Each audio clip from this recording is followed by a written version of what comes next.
Bueno, finalmente vamos a resolver los ejercicios de estructura cristalina.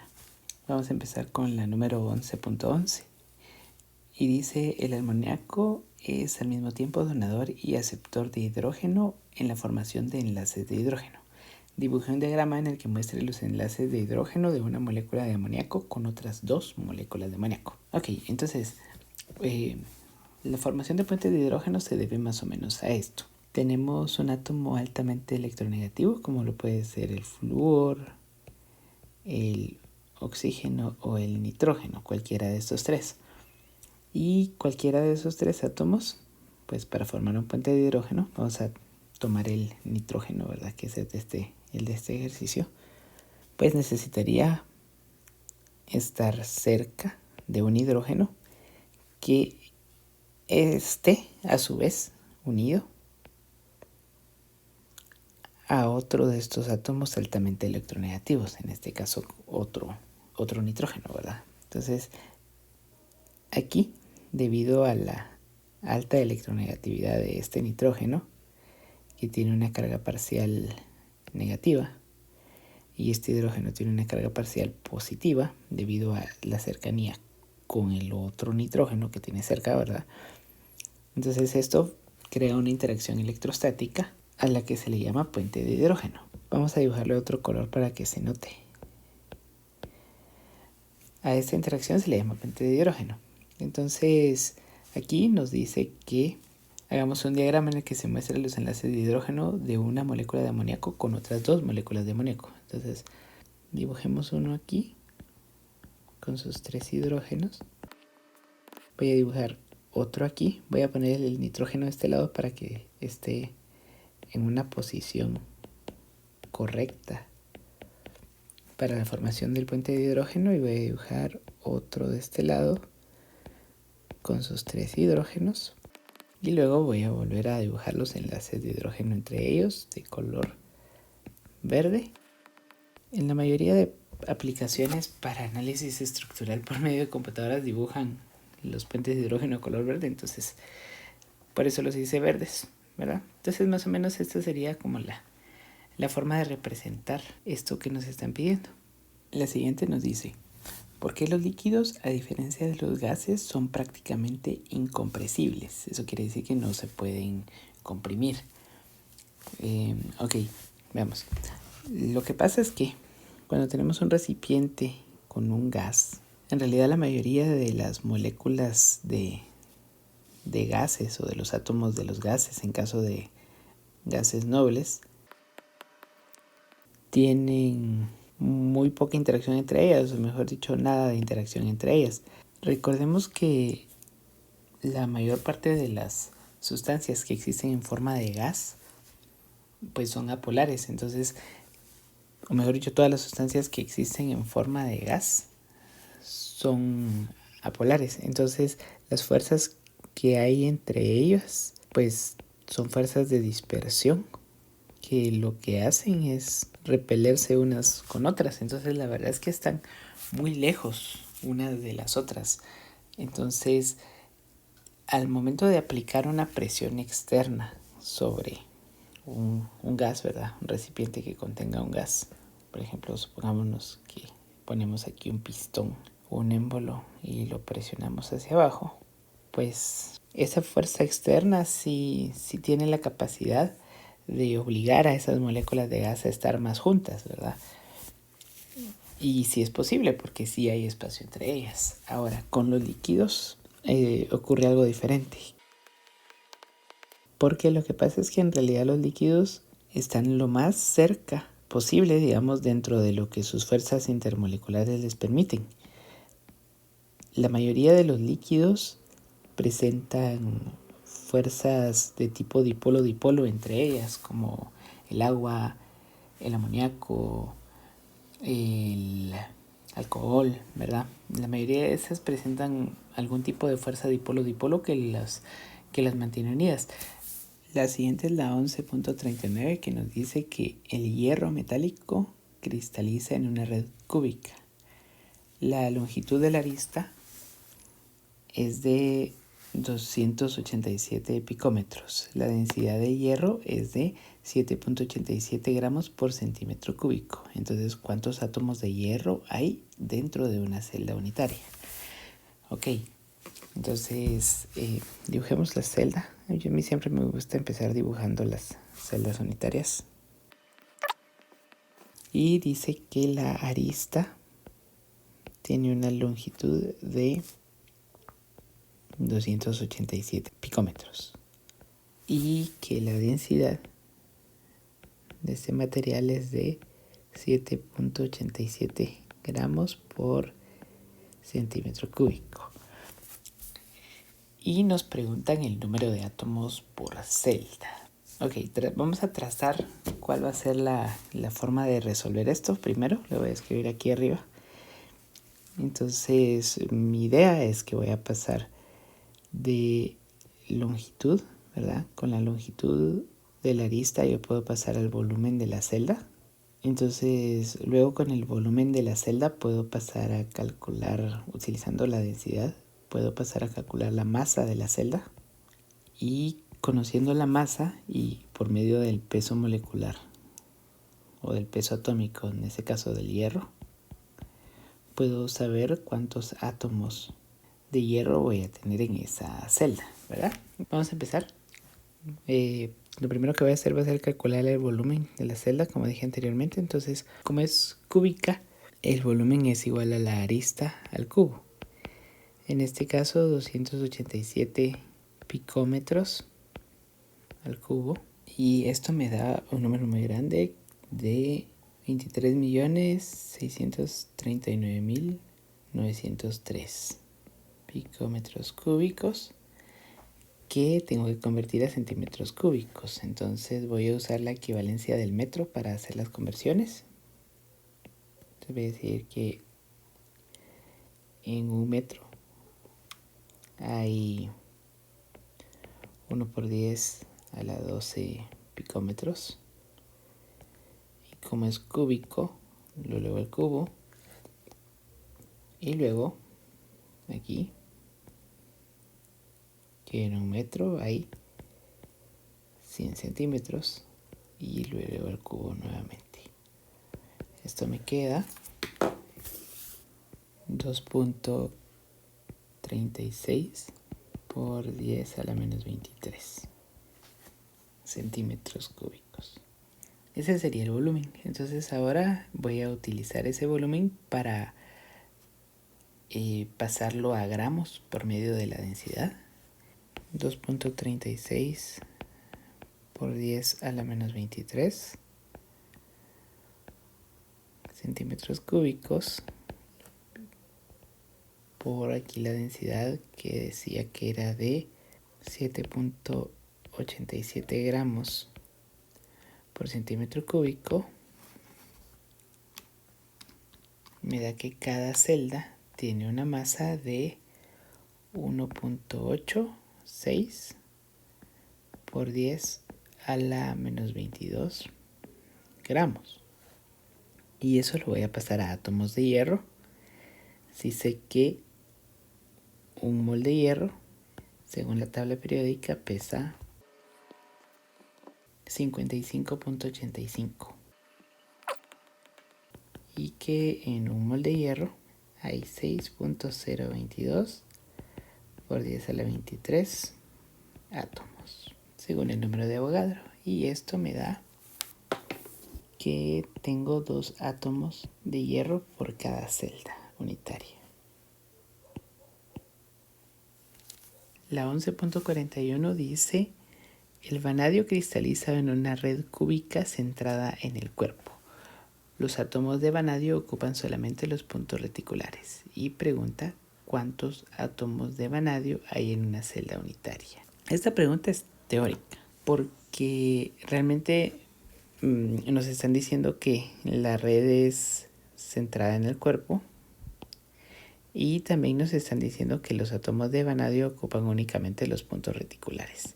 Entonces, en una red cúbica centrada en el cuerpo, los puntos reticulares son los puntos que se encuentran en los vértices, vamos a marcar esos vértices con este color rojo, o sea, este vértice, este.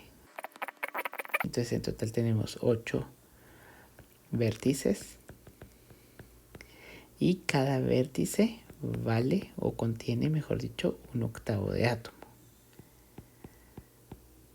Entonces aquí tenemos un átomo en total solamente.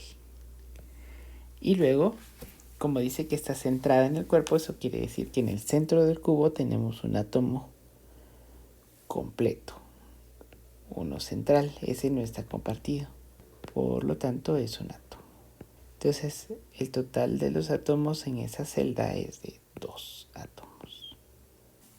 La siguiente es la 1142 y nos dice: el europio cristaliza en una red cúbica centrada en el cuerpo. Los átomos de europio ocupan únicamente los puntos reticulares.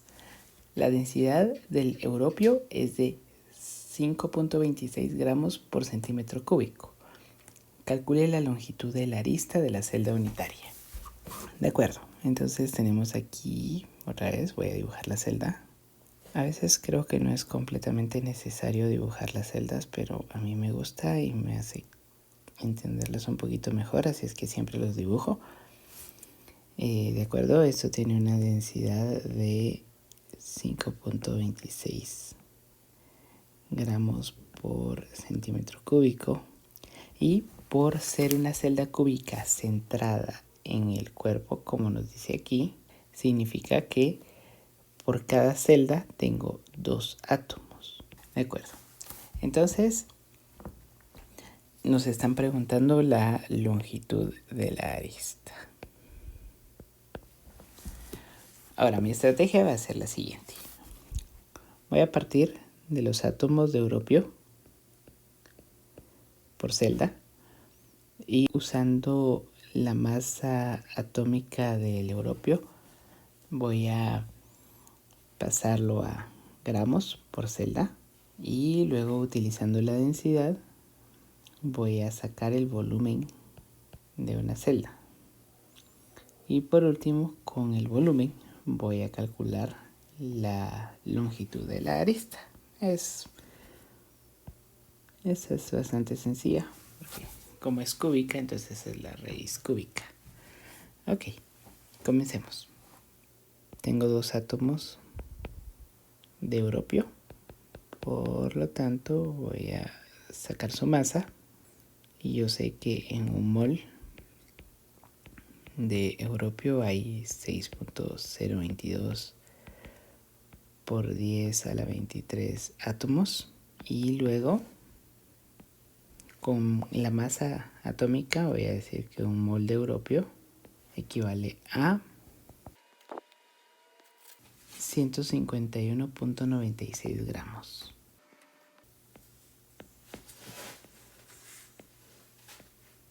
Entonces, por cada celda tengo 5.047 por 10 a la menos 22 gramos. Ahora voy a usar esa densidad para pasar los gramos a centímetros cúbicos. Aquí pongo la densidad y esto me sale que son 9.59 por 10 a la menos 23 centímetros cúbicos por celda. Ahora, como me lo piden en picómetros, voy a pasarlo a picómetros antes de sacar esa raíz cúbica para que me quede la longitud de la arista. Y para pasarlo voy a usar la conversión a metros nuevamente y voy a decir que hay 100 centímetros en un metro. Lo elevo al cubo por ser centímetros cúbicos, y que ahora en un metro también hay 1 por 10 a la 12 picómetros. El resultado lo voy a anotar aquí abajo y son 95.947.306 picómetros cúbicos. Me faltó poner este cubo aquí. Y esto pues es el volumen, ¿verdad? Entonces, para sacar la arista, si el volumen es igual a la arista al cubo, eso significa que la arista es igual a la raíz cúbica del volumen. Entonces la raíz cúbica de esto es 457.8 picómetros. Ahora nos toca la 11.43, que dice que el silicio cristalino tiene una estructura cúbica y que la longitud de la arista de la celda unitaria es de 543 picómetros. La densidad del sólido es 2.33 gramos por centímetro cúbico. Calcule el número de átomos de silicio en una celda unitaria. Otra vez, ya saben que voy a dibujar la celda unitaria. Y aquí dice que la arista mide 543 picómetros y que su densidad es de 2.33 gramos por centímetro cúbico. Entonces ahora mi estrategia va a ser que voy a tomar la longitud de la arista y con ella voy a calcular el volumen de la celda. Luego con la densidad voy a pasar esto a gramos y con los gramos voy a usar el peso molecular del silicio para saber cuántos átomos tiene. Peso atómico, perdón. Ok, entonces comencemos sacando el volumen y el volumen sabemos que es igual a la arista al cubo, entonces sería 543 picómetros al cubo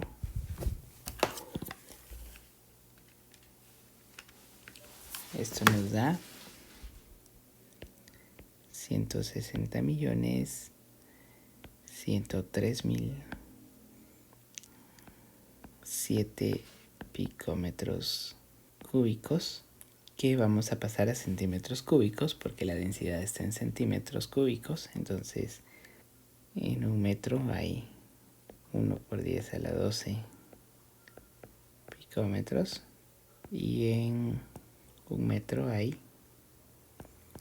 100 centímetros. Y como estos están al cubo, entonces los voy a elevar aquí y eso me da 1.6 por 10 a la menos 22 centímetros cúbicos. Ahora voy a usar la densidad para pasarlo a gramos y la densidad me dice que, voy a meter ese número aquí, 1.6 por 10 a la menos 22 centímetros cúbicos y la densidad me dice que son 2.33 gramos por centímetro cúbico, por lo que la masa de la celda es de 3.73 por 10 a la menos 22 gramos. Y ahora voy a usar la masa del silicio, masa atómica, que es de 28.0809 gramos por un mol.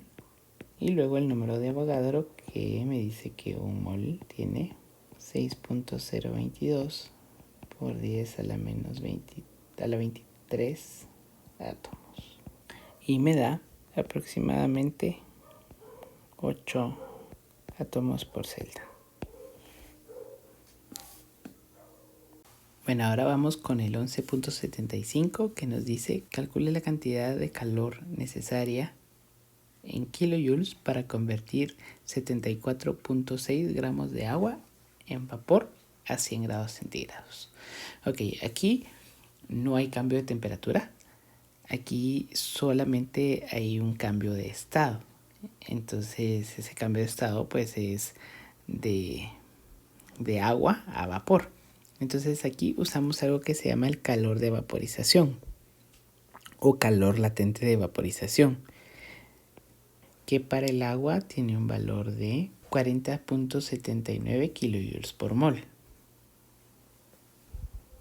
Entonces aquí solo vamos a usar la fórmula que nos dice que en estos casos el cambio de entalpía o el cambio de calor es igual a la masa por el calor latente de vaporización. Entonces la masa es de 74.6 gramos y el calor latente está dado en kilojoules por mol y es 40.79 kilojoules mol. Entonces tenemos que pasar esta masa a moles y para eso decimos que 74.6 gramos por un mol de agua pesa 18.02 gramos. Por lo tanto tenemos allí 4.1398 moles. Entonces, volviendo a la fórmula original, serían 4.1398 moles por el calor latente que era 40.79 kilojoules mol. Cancelamos moles con moles y nos queda 168.86 kilojoules.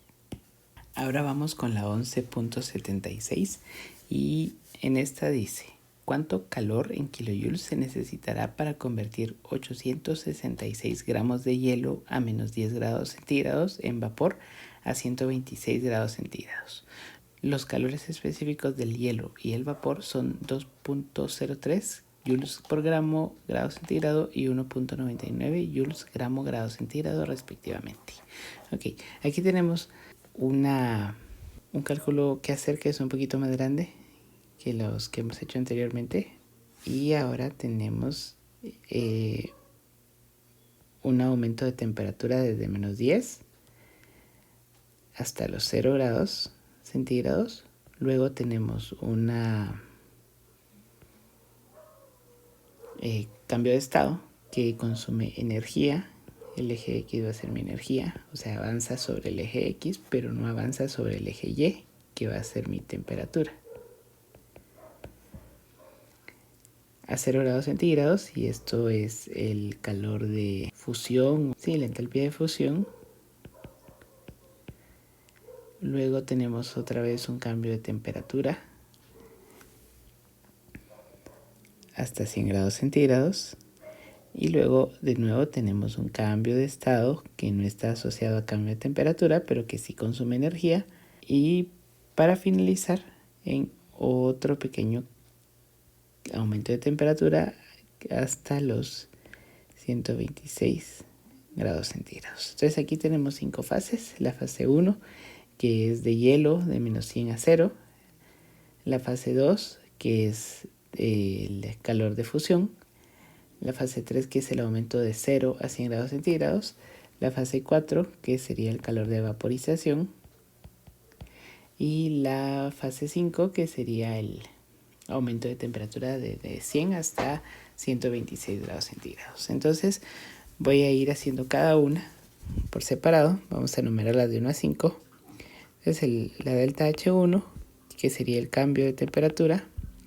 Entonces voy a usar la fórmula de masa multiplicado por el calor específico multiplicado por el cambio de temperatura. Y aquí la masa es de 866 gramos por el calor específico, que en este caso es el del hielo, y me dice el problema que son 2.03 joules grado centígrado, y multiplicado por el cambio de temperatura, que es final, que era 0 grados, menos el inicial, que es de menos 10 grados. Todo esto me da un calor de 17.579.8 joules.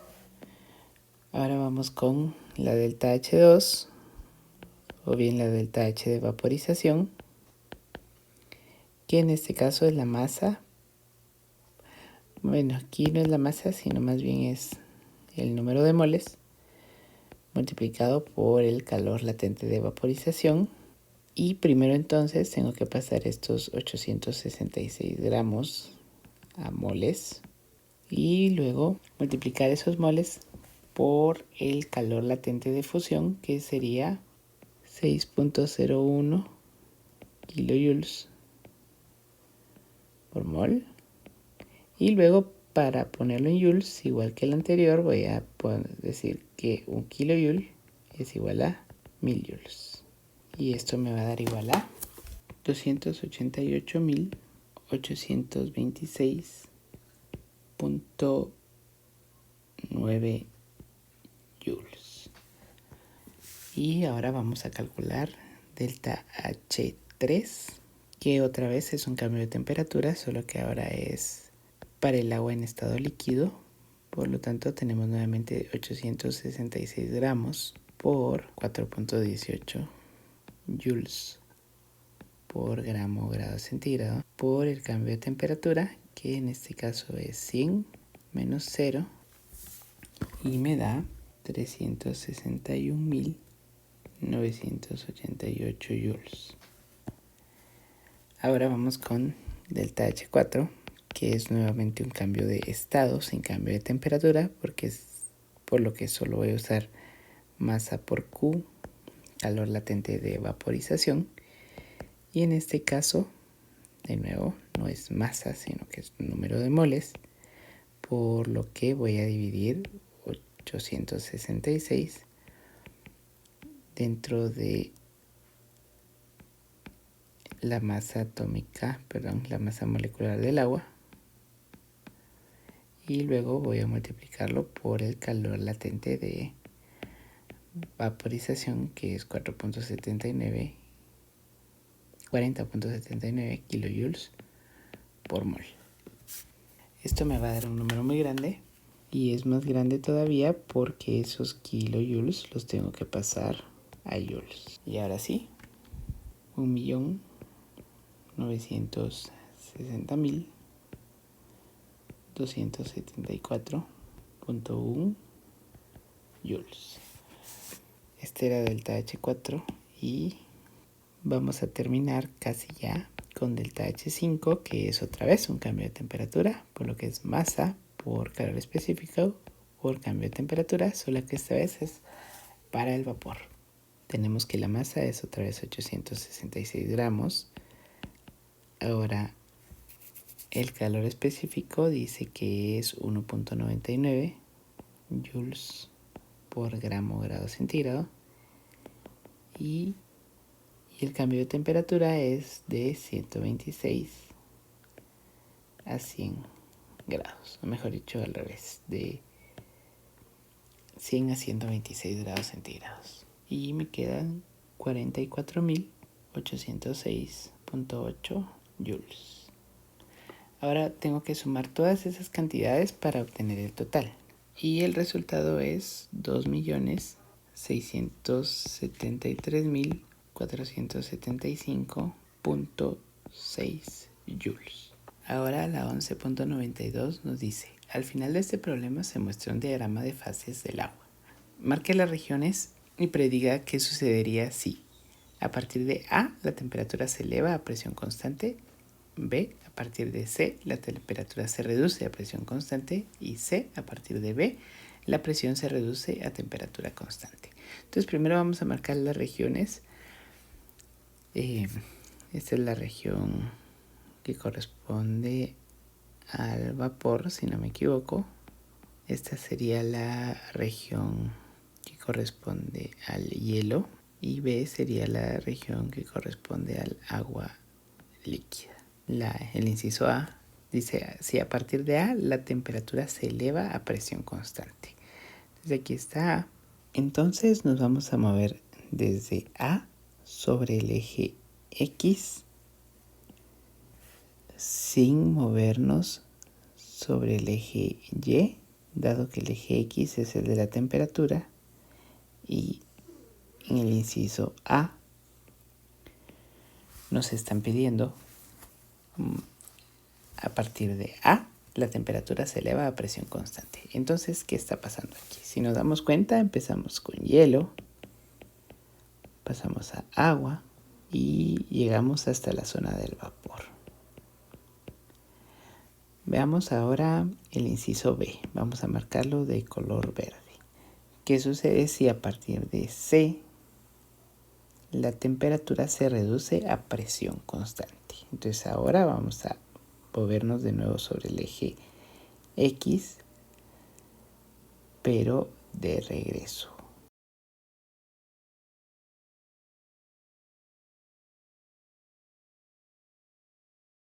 Entonces esto sería B, el inciso B. Este es un proceso que se llama deposición. Prácticamente estamos pasando de estado gaseoso a estado sólido, sin pasar por el estado líquido. Y ahora vamos con el inciso C, lo vamos a marcar de color amarillo. Vamos a ver si se ve. Y dice el inciso C, si a partir de B la presión se reduce a temperatura constante. Eso quiere decir que vamos a movernos sobre el eje X sin movernos sobre el eje Y. Y aquí estamos. Entonces, este sería C. Básicamente el agua pasaría a estado de vapor sin cambiar de temperatura. Eso sería una evaporación o una ebullición sin cambiar de temperatura. Entonces, esto sería todo. Ya con eso terminamos estos ejercicios. Espero que les haya servido y que hayan entendido un poquito.